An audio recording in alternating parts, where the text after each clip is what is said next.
Welcome to AITCM, the emergency medicine channel. Today we are discussing about a case of tropical fever and renal failure. Dr. Karthiyani will be giving the details of the case. Can we start? A 46-year-old male patient was rolled into ED with complaints of fever for last 3 days associated with myalgia and breathlessness. Can you tell the differential diagnosis of fever with myalgia? Can be seen in dengue fever, like This is first diagnosis. We all get fever. Any viral fever. Any viral fever will have muscle pain, including COVID-19 infection. So then in like viral infection like dengue, chikungunya and all can present with fever, myalgia. Then can be seen in leptospirosis. Okay. These are like commonly. Okay. Any viral fever, but dengue, leptospirosis, one of the bacterial infection, can have severe muscle pain, especially back, eyes and all. So initial 10-second assessment, patient was found to be tachypneic, but he was able to complete sentence. Can you tell the reasons for tachypnea in emergency room? Sir, one most important presentation is due to pain, sir. Okay, pain. Anxiety, or any associated respiratory issues or cardiovascular issues, fluid overload, or any inhalation of toxins, or any respiratory issues like asthma exacerbation or COPD exacerbation.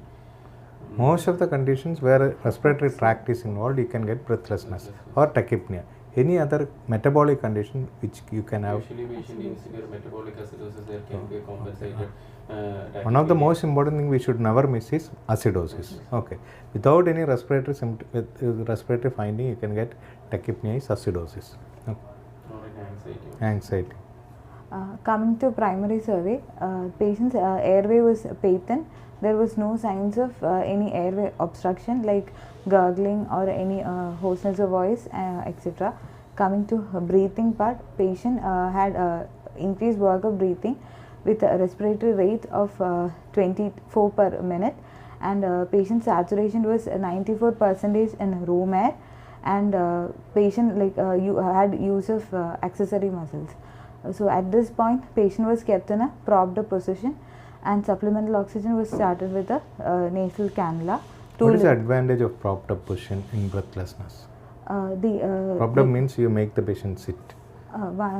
Basically, the level of heart, when the patient lies down, diaphragm push up, and this causes further reduction in the most of the patients will be like ideal propped up position means the patient should be sitting and he should lean forward towards the cardiac table.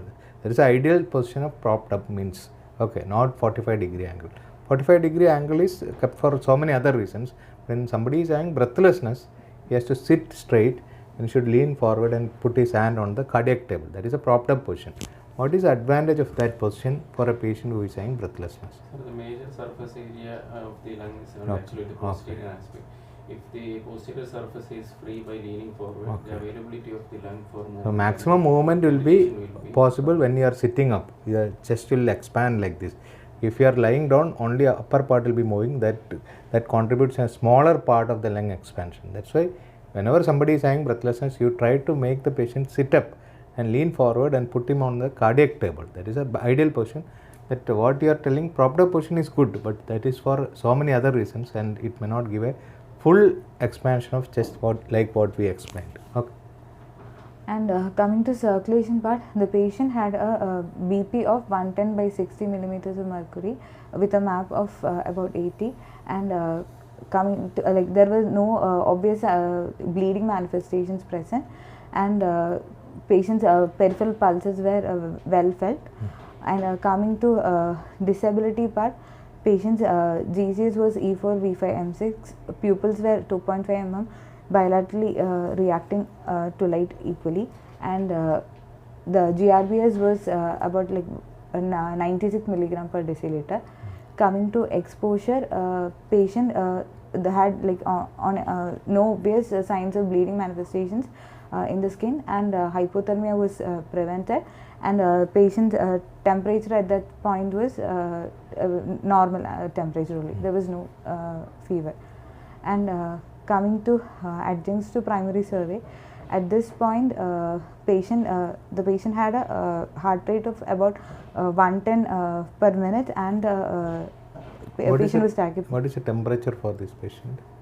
Patient had normal temperature only, because it was Okay. 98.6. Normal temperature, but the heart rate is very high, 110. What are the problems? What are the possibilities? One can be due to this tachypnea induced tachycardia. like due to- Tachypnea is here, according to it is only 24. Will it produce that much high pulse rate? Can be like anxiety induced. Okay, anxiety is okay, one thing. Then there's certain fever, spectrum Okay. can cause in But cardiac here, involvement. according to you, there is no fever. Patient had fever, but when he Right now presented he to is emergency established. room, there is no fever. One possibility is he might have taken paracetamol. That's okay. Then cardiac involvement. According to an emergency physician, a tachycardia or tachypnea is one of the most important problems in emergency room in a patient who is presenting with a tropical fever like this. What are the conditions you get disproportionate high degree pulse rate for a fever patient? Disproportionate means a small fever but high pulse rate. What are the possibilities? Can be like myocardial involvement. Before that, very simple reason. Somebody is having dehydration, high degree fever, he might have lost fluids. That itself can produce tachycardia. Okay, that is the most common thing. Then, like you told, myocarditis. Myocarditis can both have bradycardia and tachycardia, but tachycardia is one of the most common thing what we see in viral fevers. Okay, small degree fever but high pulse rate, disproportionately high pulse rate. Another one is anything related to thyroid gland.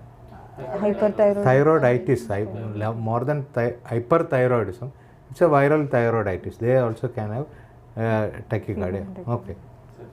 Sepsis. Somebody is in sepsis. Okay. Again, in sepsis, it is mostly due to either myocarditis or due to dehydration. Okay. So for this patient, you have started a oxygen mask, and so what about after that, what happened to the patient? Was he after was he okay after that, or you have to change the mode of ventilation strategy for him? Patient's saturation came to 100% with this 2 liter O2, and What about the work of breathing? work of breathing, it reduced, but still he had persistent difficulty in breathing. There was a decrease, but some difficulty still persisted. How do you say this patient has labored breathing? Use of accessory muscles and the subcostal intercostal retractions and use of sternocleidomastoid, etc. And an obese gentleman, you will see subcostal retractions. The patient is very lean. This patient was Yeah, a his lean question patient. is, suppose the patient is obese, will you see that finding? It will be difficult. Short and rapid breathing. So how do you assess the work of breathing in a normal patient? A short rapid breathing tachypnea, air hunger features Okay. can What about suggest the neck muscles? it will be taught strained appearance will be there. That something like air hunger feature will be. So as I was saying about the positioning of the patient, what will be the most common position the patient will take up for keeping himself in a comfort zone? He'll try to sit up and lean forward. Lean forward. Okay. It's a natural mechanism, and same thing we adopt in emergency room to help the patient.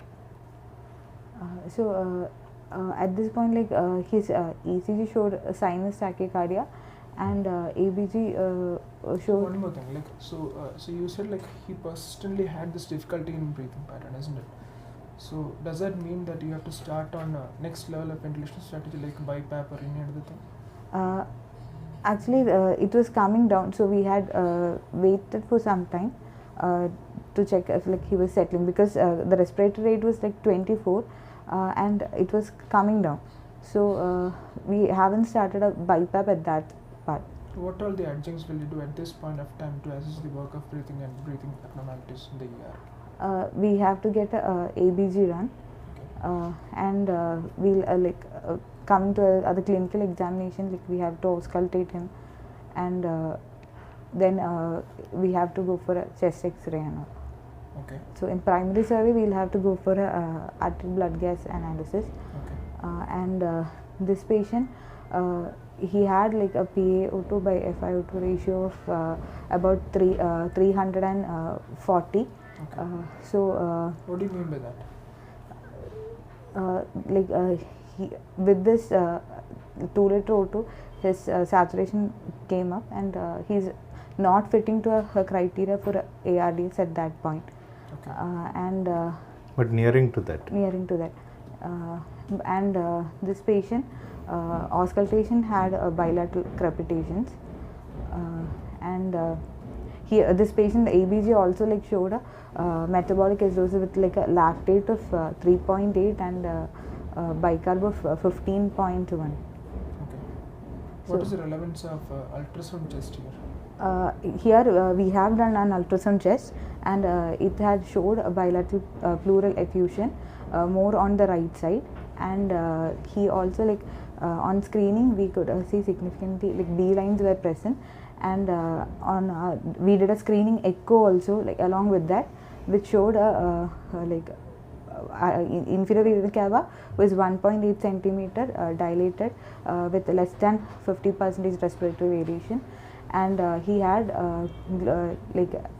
moderate to severe LV dysfunction with a global hypokinesia. So basically he was in a fluid overload state, probably leading to a like pulmonary edema, and that is the cause of this respiratory distress. Okay. So that is where you have the diagnosis now.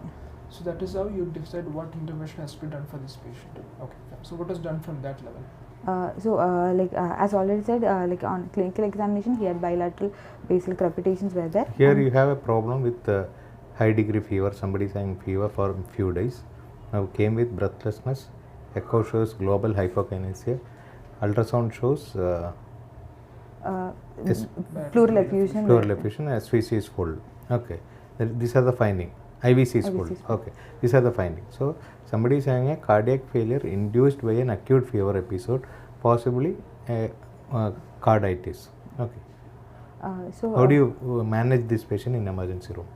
We don't know the diagnosis now, but we have to manage at this point. Basically, if the heart rate is high, we will have to control the heart rate. Okay. because- Most important is controlling the heart rate, because if you allow the heart rate to continue, that can deteriorate the patient's cardiac function. Patient can have myocarditis and stress cardiomyopathy.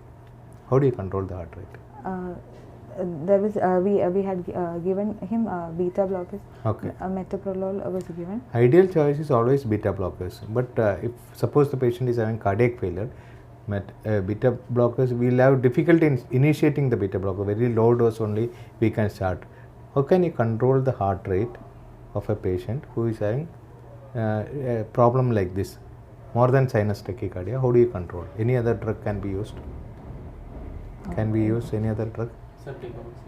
Digoxin is only in, any other drug Evaporatin. which can only control the heart rate. Evaporatin. Evaporatin is a good choice initially, but it may not give full benefit of beta blocker. Beta blockers are the ideal choice always, but we can try evaporatin. There is no issue in that.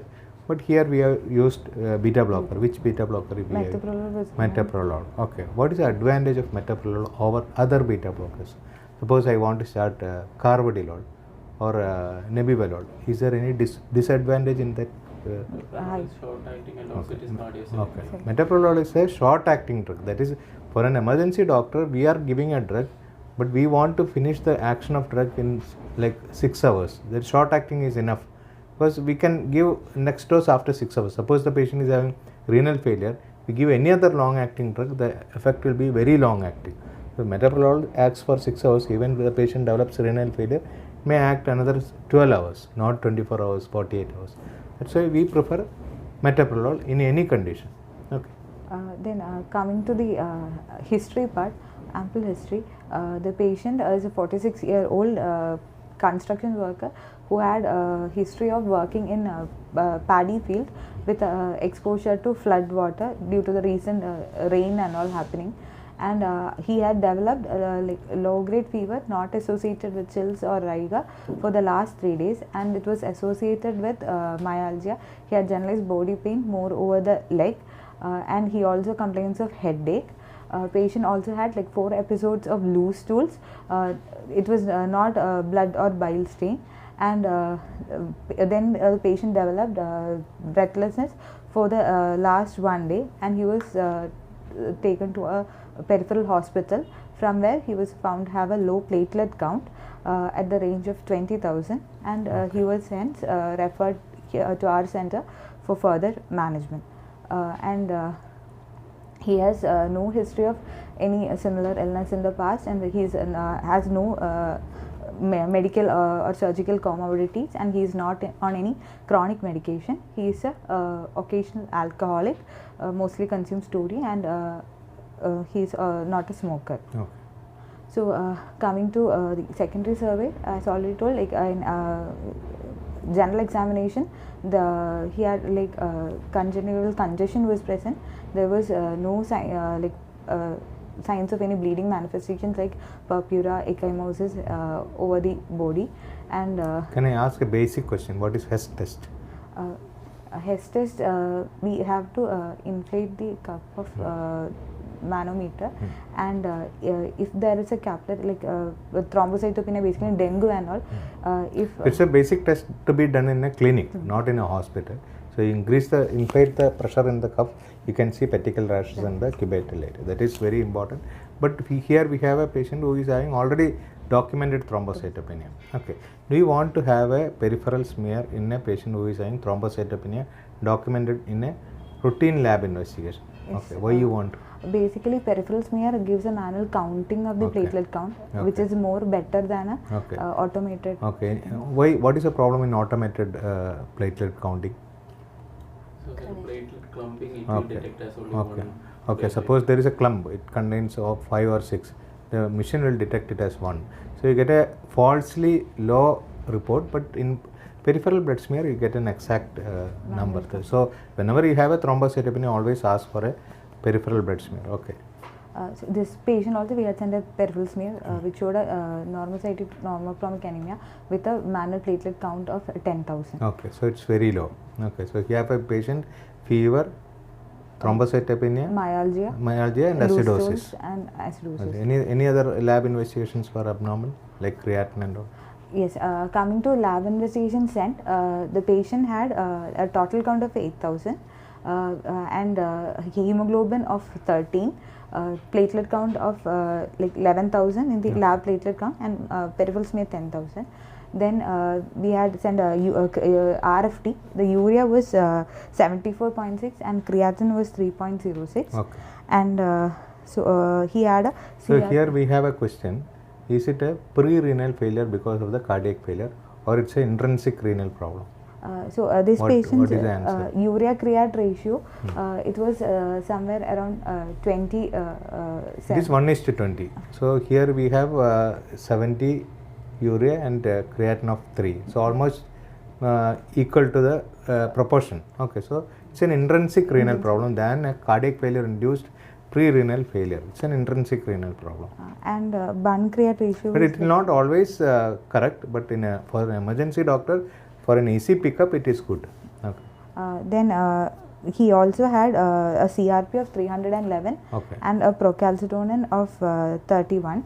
31. Okay. And his liver enzymes and bilirubin were elevated. Okay. Bilirubin was total bilirubin was 3.14 with a direct bilirubin of 2.08. Okay. And SGOT, SGPT were 164 and 129 respectively. Okay. He had a INR of 1.06, a total CK of 872. He had LDH of 200 and ferritin of about 2404. Okay. And we had sent a urine routine So along. what could be the cause of altered LFT in this case? It can be like in like fever, maybe a leptospirosis or any other Is it fever. conjugated or unconjugated? It is a mixed picture is there. It's conjugated. No, more than mo- 50% is direct direct. is So there. it's conjugated. Should be taken as conjugated, and your liver enzymes are elevated. So mostly it is liver problem only. Only LDH is high. That may add to your, Hemoglobin. but HB is normal. HB normal. But if it is conjugated, so where could be the possible pathology in this case? Is it intrinsic hepatic or like is it extrinsic? Here it can be due to like a liver involved, like the intrinsic liver failure will be there. So usually do we get this intrinsic liver problem in case of leptospirosis? It shows like mostly a mixed picture. Both intrinsic and extrinsic involvement can be there. But in Weil's disease and all, liver involvement can be there due to antibody mediated Do you mechanism. think that already a past history of alcoholism has some sort of role in carrying with the liver enzymes here also? We had done a ultrasound which was not showing any features of CLD, and maybe it may in acute phase maybe due to that also, but his last consumption was not within few days. So you can do it by GGT. Okay. Here GGT is done means it is okay. Otherwise GGT should be done to rule out what Dr. Arun has told. We have to rule out it is because we cannot brand everything as leptospira. Here everything correlates with the leptospira and Weil syndrome. Weil syndrome is secondary to leptospira infection and producing multi-organ dysfunction. Here patient is going to that multi-organ phase. Then we had sent a urine routine which had showed a protein of 1+, and urine myoglobin was negative. Okay. So What is the investigation of choice in urine in leptospira during the first week? we can do a dark field microscopy Okay. where There is a spirometry- most important investigation, but many hospitals now they are not doing. So very easy test can be done in emergency room itself if you have a microscope, or a pathologist can easily pick up. Okay, that is a most important investigation in peripheral centers or in a medical college setting like this. But we go for since it is second week, we can go for antibody test also. Then we had so with this we had sent other special investigations like a dengue NS1 combo. Okay. Then peripheral smear was sent to look for any parasitic malaria Malaria. or Okay. anything. Then we had sent lepto IgM. Basically, like patient had history of 3 days of fever, so Okay. we had waited for like 2 days and sent the lepto IgM Okay. after. What happened to IgM? Lepto IgM came to be positive, Okay. and it was So here mostly it looks like dengue, lepto only, IgM is positive. What are the differential diagnosis for similar presentation? Tropical fevers. it can be like seen in dengue. Dengue can present, but renal failure is not very common. But dengue can have. Then all this one. hantavirus can be Hantavirus is one of the closely mimicking fever for leptospirosis. renal Malaria. Malaria can be. Malaria is another important finding. You can get all these things. Okay. Then scrub typhus and Okay, scrub typhus mostly skin manifestations will be there. Here it is not there. So it is not a differential diagnosis. It can present all these other clinical features. then dengue. So this patient had history of breathlessness, and you found out this patient had a thrombocytopenia of 11,000. How did he manage the thrombocytopenia? This patient, like we had transfused the patient with a platelet Okay. because he had a rapid fall in platelet count. Like outside count was showing 20,000, and it was coming Can to you tell the 11,000. indications for platelet transfusion? Platelet transfusion, if the patient's platelet count is less than 10,000 or any low platelet count with the bleeding manifestations, we will have to transfuse platelet. Okay. Then other like conditions, like if we are going for any surgical procedure Major or anything, procedure. major procedure, if it's a neurosurgical procedure, we should target a platelet count of 1 lakh. Okay. Other major surgeries, it's 50,000. Okay. Then for central line placement, lumbar puncture and all, it's like 20,000.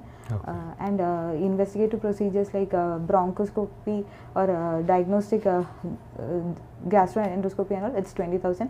And the therapeutic endoscopic procedures, it is 50,000. No, most of the acute fever illness like this, what you told is correct. But in ITP and TTP, can you tell the same pattern of transfusion protocol? No, like- ITP and TTP. No, sir, Lower- even it will be around the 2,000, 3,000 unless there is a bleeding Okay. manifestation. ITP, no need to Lower- transfuse like this. TTP, Again, unless a mediating manifestation is there, usually we don't transfuse. TTP, we should avoid platelet transfusion. Okay, the treatment is entirely different. There is a one condition, platelet transfusion is contraindicated or relatively contraindicated even when you have very low platelet count. That produce more damage to the patient. Okay, TTP. ITP, like Lower. very low platelet patient will be normal. Okay, they will not have fever. So there also you may not require. Here you have to give. Okay. So How do- regarding blood products transfusion, so you said about platelet transfusion. So what is the suppose there is a hemoglobin drop in this patient, and he's already a case of CLD also. Just think like that. So in that case, how do you like determine whether the patient requires PRBC transfusion or not? What are the latest guidelines in PRBC transfusion? If we are Suppose it's a hemoglobin like today is 8, tomorrow is 6. When do you start transfusing PRBC? if the patient is not having any cardiac abnormalities and all, we can go for a scopy and find the cause of the drop in hemoglobin. I'm And asking like what is the deadline? Like what is the dead number that after which you have to start transfusing? Compelling PRBC? indication Less for than 7. Okay. And if it's like cardiac involvement, a patient with CAD or like LV dysfunction and all is there, better to keep a target of like 10, around 10. Okay. What is the study supporting this number of 7 and 10? There are 2 trials which has been done in the critical care area and in septic shock, which is related to hemoglobin transfusion. What are those trials called? One is TRIC and what is TRIS? TRIC is transfusion related in critical care. TRIS is transfusion related in septic shock. So all those trials, what they're mentioning, they have done a study of like around, I think almost 800 patients. So what they have done is low threshold hemoglobin study and high threshold hemoglobin study, in which they have put up a criteria of like patients having hemoglobin of 10 and hemoglobin of 7. So what they have done is patients having hemoglobin of 7, they have transfused PRBC, and what they have found is low mortality meat. Patients having low mortality in the batch of hemoglobin of 7, and the ICU stay is also much reduced, and the PRBC transfusion also much reduced. So that is what is TRIC and TRIS. Okay. So these are the recent advances in the case of blood products transfusion. Okay. So you have managed the case in emergency room, but can you tell about the antibiotic of choice in this patient? Patient with severe leptospirosis like this, we can put him on IV doxycycline. 100 mg IV BD can be given, and or So we you can take put a him- patient of, now it's a confirmed case of leptospira. Patient can be discharged from emergency room also in leptospira.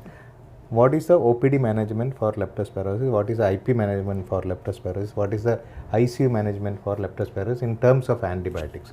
I want to discharge the patient. What antibiotic you prefer?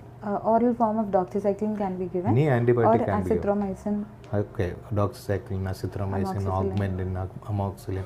Any antibiotic is okay for leptospirosis. Even one dose can kill all the leptospira in the body. So doxycycline is a very good choice that can be given. That can be even given for the preventive aspect also. If you are admitting the patient in ward, what will be the preferred antibiotic? Here also we can Give go for doxycycline, or amoxicillin, ceftriaxone. augmentin, ceftriaxone, azithromycin, anything. If you are admitting the patient in ICU, Here the patient had a elevated CRP and procalcitone and all. We had gone for a higher whatever may be the condition, antibiotics are safe. Same.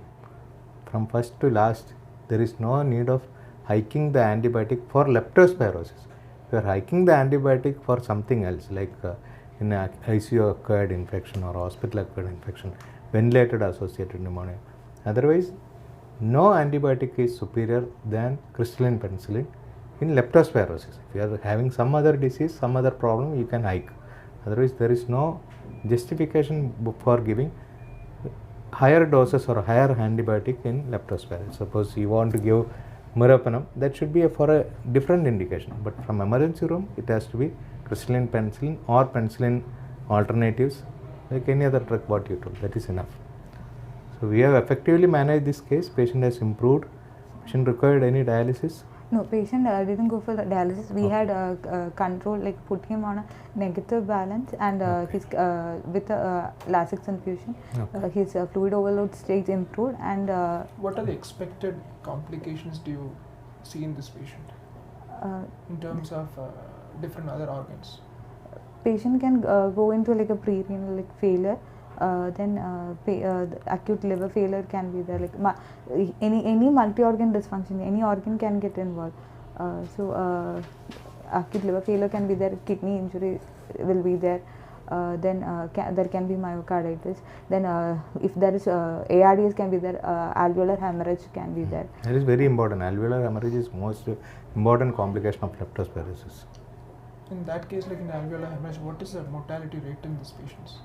It's like more than 80% mortality. It's like very deadly complication of leptospira, mostly it's vasculitic involvement. Okay, you said the chest X-ray has some sort of findings in this patient, isn't it? What are the findings initially, and how did the patient improve or deteriorate? The patient had bilateral obesities, mostly involving lower zone, with mild blunting of bilateral costophrenic angle. And later on serial X-rays, it improved, and the effusion and also the infiltrates have come down, and also the screening echo, the B lines have come down. Okay.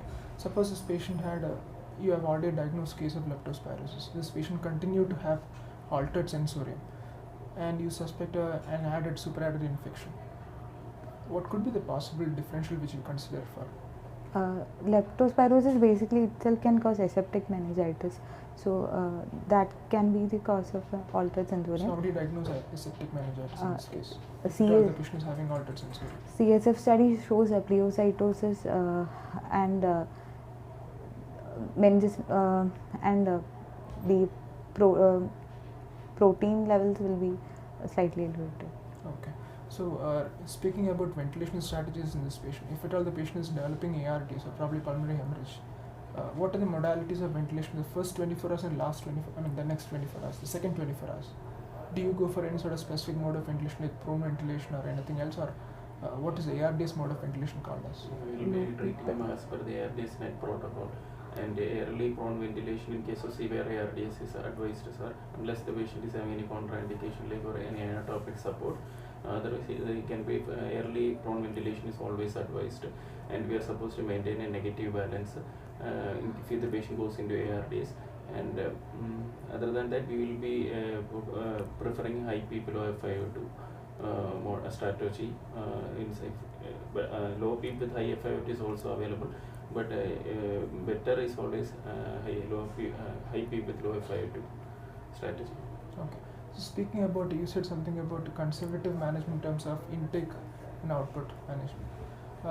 What is the thing which has been done in this patient in the ICU?